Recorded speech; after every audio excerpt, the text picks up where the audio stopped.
The morning of, I was tired.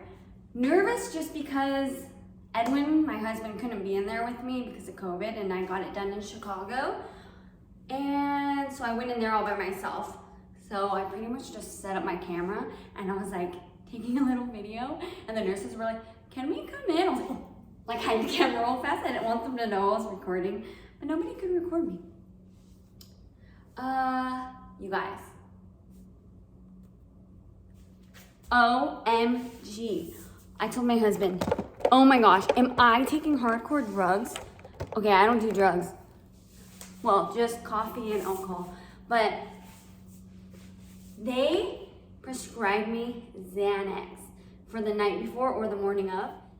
So the Xanax was making me nervous to take it, and it's supposed to take anxiety away, but I wanted to try it. I was just like, okay, I'll just try a half. So then the morning of, I tried a half of one because she said to just take it. That and a nausea pill.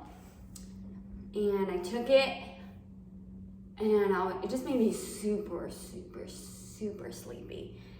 I felt like I was falling asleep before the surgery, and I had a migraine before it, so they gave me extra IV, and they gave me some meds, and oh my gosh, it felt so good. Then he came in, my surgeon came in, marked me up, and so she marked me up, and I was practically falling asleep. The guy came back and he was like, all right, I'm gonna get you ready and prepped. Here, I'm gonna give you a little cocktail. Cocktail, okay. Then he like gave it to me, and I was just like, I barely remember them even rolling me into the OR. So I read the surgery report after, days later, and it says they transferred me from my wheeling bed to the OR bed, and I don't even remember that. I just remember them going like, okay, now take a deep breath, and this is your, what's the stuff that makes you sleep? Anesthesia. Anesthesiologist did it, so that's called anesthesia. Yes. Then you breathe in, take a deep breath, and then he's telling me I'm doing a good job and I'm all proud of myself, and then I fall asleep. Next. You guys, I wake up in recovery and my nurse isn't in there, but I just remember opening my eyes and I couldn't move, and I was burning inside. It felt like I was freaking burning in my chest. It hurt so bad, and I was like sweating profusely at what it felt like. And I couldn't even talk. I couldn't wiggle my hands, and I was like trying to get a noise out to get attention because I can't even buzz for a nurse to come in. I was in the most pain I've ever been in my whole entire life. OMG, I couldn't believe it. It's funny now, but I was acting crazy. So I'm just like in the bed, can't move, and then the nurse comes in and she's just like, oh, okay, let's just like, then I knock out.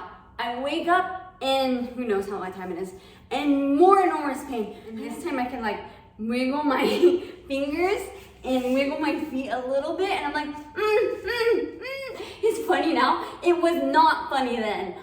I felt, no control, couldn't get attention. They came in, and then all I can imagine is that I look like a crazy person because I couldn't freaking speak. They knocked me out again. Little do they know is the meds they're giving me are not working. They're just knocking me out. They weren't taking away pain. They were getting me with something with a D. It's not called Dilaudid, right? Something else. It's a heavy pain medication.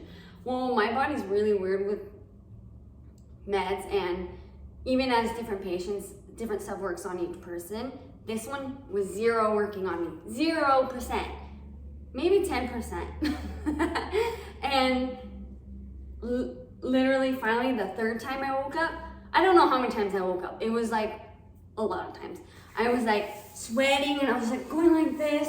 And they're like, I could finally speak. And then I was like, Edwin. And they're like, your husband can't come in here. So then I was like, Musa. I started crying for my surgeon. I don't know. Okay, this came back to me days later of what was going on in that room. But who cries for their surgeon? But I loved her, and she was so sweet, and she was a woman, so like I didn't know anybody else in the hospital. So maybe that's why I cried for her. I don't know. I just wanted Edwin there because I think he would know to tell them, switch her meds. You know, they're not working. But I couldn't really get stuff out. Oh my gosh. I forgot the biggest crazy freak out.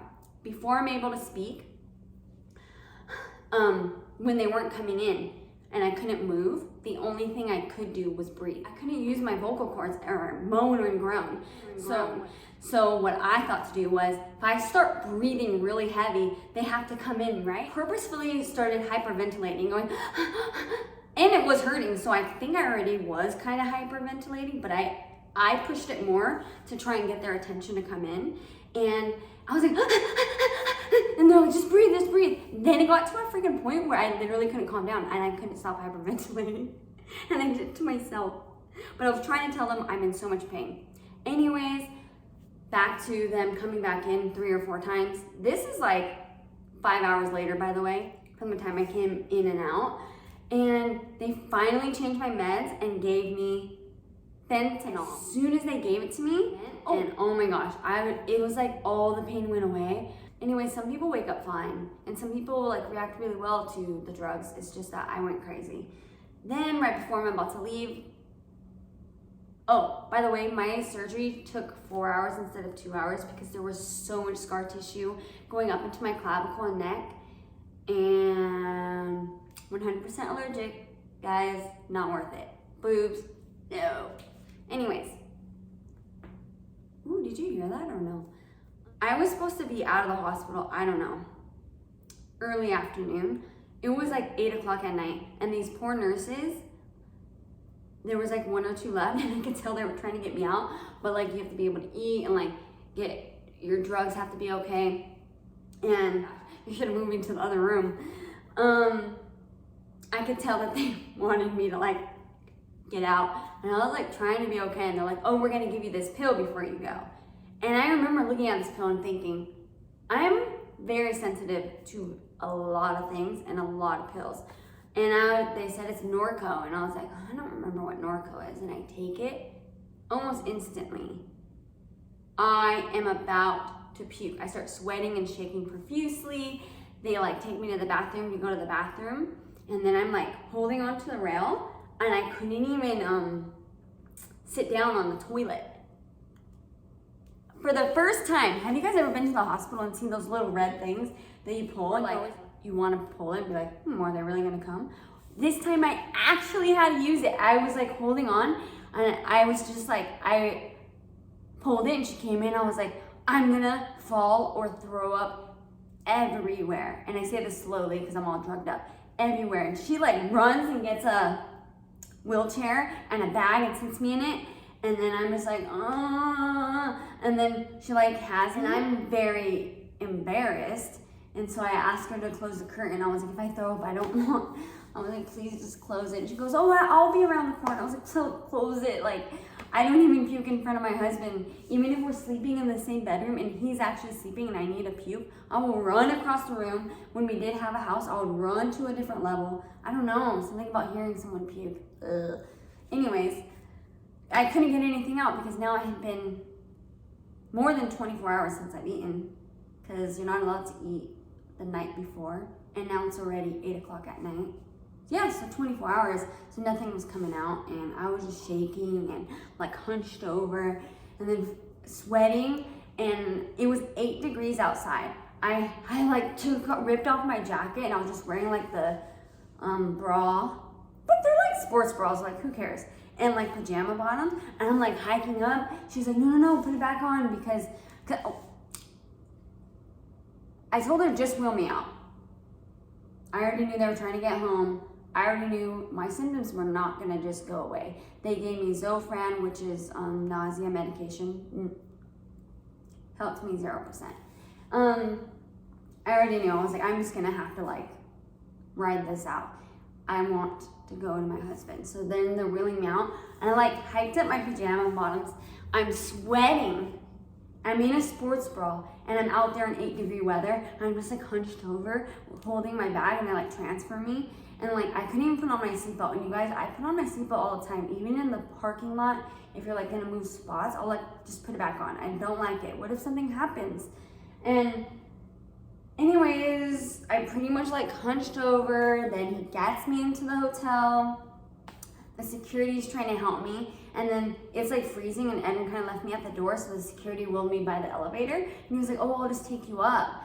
And then I was like, I had my head down the whole time, because I didn't want him to see my face, because I knew I felt like shit and looked like shit, and I was gonna feel like puking, and I was probably like, ugh, and I was just like embarrassed, so I just kept my head down. I was like, no, it's okay, because I didn't want him to take me in the elevator, because what if I puked?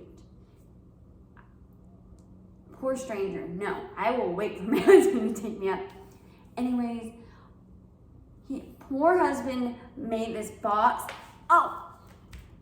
Made this box of like my favorite treats, crackers, candy, and put this heart in it. And I felt so bad. He was like, here, babe. But I couldn't even handle life. It was too crazy. And anyways, it's totally worth it, because 7 years of having breast implant illness is literally death. Feel like it's killing you. So, 24 hours of this crazy sickness stuff. I don't know. You guys, it was a trip. So that was my experience. And don't do drugs.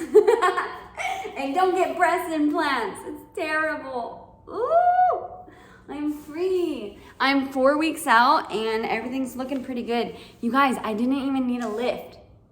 But I haven't had kids yet, and my boobs were, I don't know if it's called constricted, contracture, whatever it was, they were stuck up here, so they never fully dropped. No more boobies. Oh. Anyways, I'm so glad they're out. I feel 100% more me. I feel more comfortable. I feel a lot more confident about my looks. Now for how I feel, I think it's gonna take a while.